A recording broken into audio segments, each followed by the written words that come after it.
What were you saying? Well, with this expansion of consciousness, these three states that we live in at the moment, like sleeping and waking and dreaming, they're all known as relative states because it's all relative. Transcendental meditation takes you to that transcendental level of pure consciousness. But by going there often enough, you bring that level of consciousness out onto this level, or you bring this level onto that level. But the relative plus that level becomes cosmic consciousness. And that means that you're able to hold the full bliss consciousness in the relative field. So you can go about your actions all the time with bliss consciousness. Yes, that's right. And then can you go And then further there's than a that? higher one, yes, they go higher and attain what's known as God consciousness, and then higher still to one known as supreme knowledge, where the people who know about supreme knowledge know about all the subtle laws that control the universe. Consequently, they're able to do all those things that are called miracles. In actual fact, a miracle is just having knowledge of supreme law.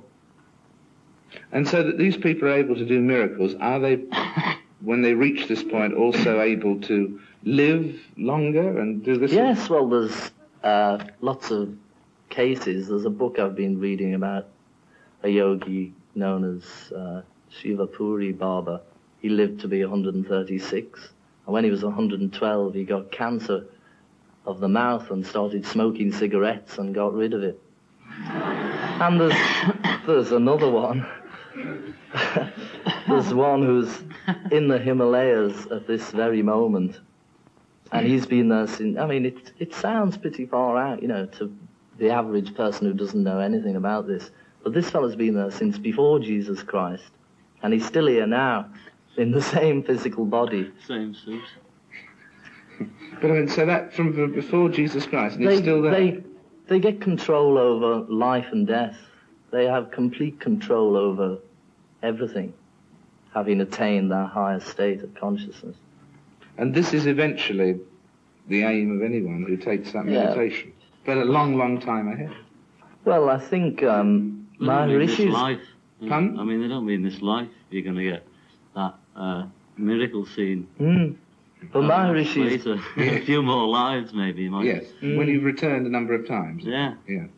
But his plan is so that people from the age of, say, 15 practice it. By the time they're our age, they've already attained cosmic consciousness.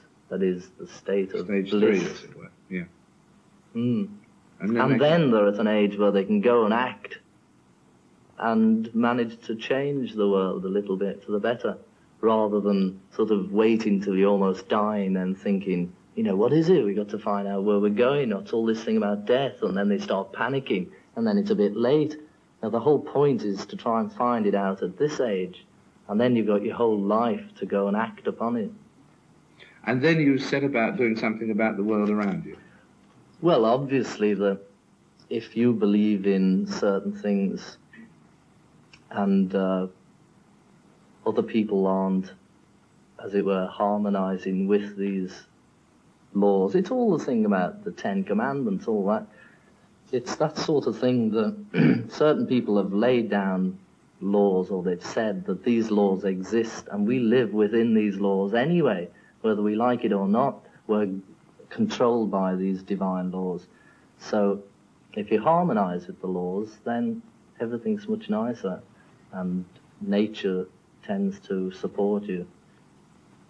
Right, at that point, can we throw it open to our audience here? I can see in the audience a number of people who are leaders in the practicing of meditation who've come along here tonight, including John Allison and Nick Clark, and also John Mortimer, who's expressed his views in print on the subject of meditation. So if we could turn our cameras round to the audience. John, have you got some comment to make at this point? Yes, it's terribly difficult to do it at any speed. First of all, I don't accept universal divine laws, so that's a difficulty. But I think you've really got to judge these beliefs by their pragmatic effect and the amount of good they're going to do in the world. And what worries me very much about this attitude is it seems to be tremendously self-involved and finally tremendously selfish. And the idea of sitting very quietly perfecting yourself while everybody else goes to hell around you seems to be not really For 20 minutes a day. the most, well, but it seems to me there's a great deal of very important things happening in the world. We're in a great crisis of history.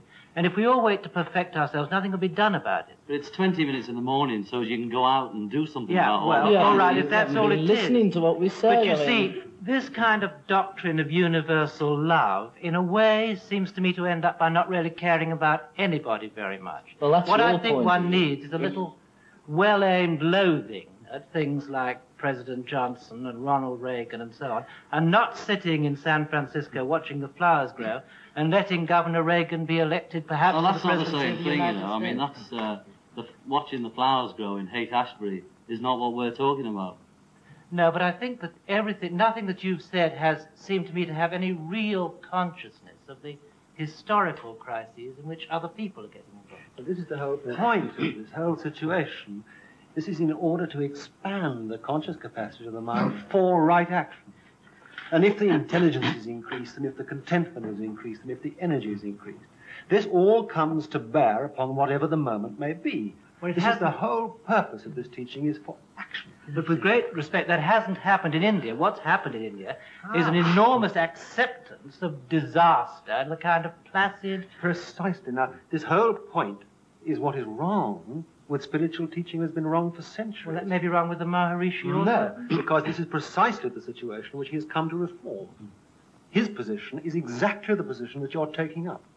How do you Well, I'm mean? very relieved to hear it. How do you mean, John? May I say a word? Yes, of course. A few moments of silence every day, of deep silence, can only be good, do good to us all in this world of noise. First.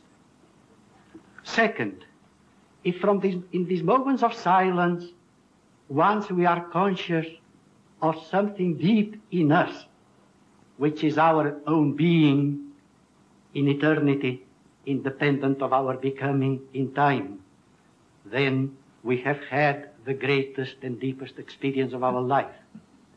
Third, if in that moment we can feel that our object is to receive the love of the universe that brought us here and to give something of this love to all. At all times, in all places, if we can, and if not, to struggle to do it. It can only be good. John. And Well, again, it's very, very self-involved. You want to get peace, you want to enjoy peace, you want to enjoy placidity. You think that the universe is something which has independent love for you. I don't happen to agree. I think the universe is a soulless, biological thing, and it's up for us to improve it. And we're not going to improve it if we're going to stay quite still, enjoying peace and perfection. But It's a nobody's saying desperate stay still. impulse. Nobody's saying stay still all day, are I'm they? not doubting your sincerity about this in the slightest bit, John, but do you think you're capable of doing a right action from a state of unlovingness?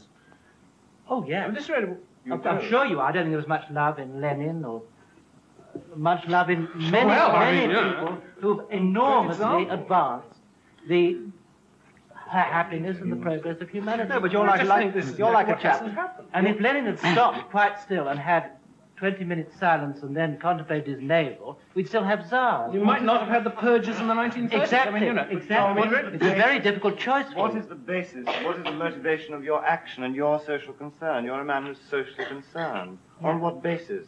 I think that you must try and do an imperfect best to improve the lot of other people. But you don't Couldn't seem to agree know more. why. Absolutely It's- right. it's like, you don't seem to know why. I mean, Because I think that it's finally a kind of evolutionary necessity. I think that we must advance. must you not improve yourself first? Take the problem of war. We all want peace. I mean, except idiotic people or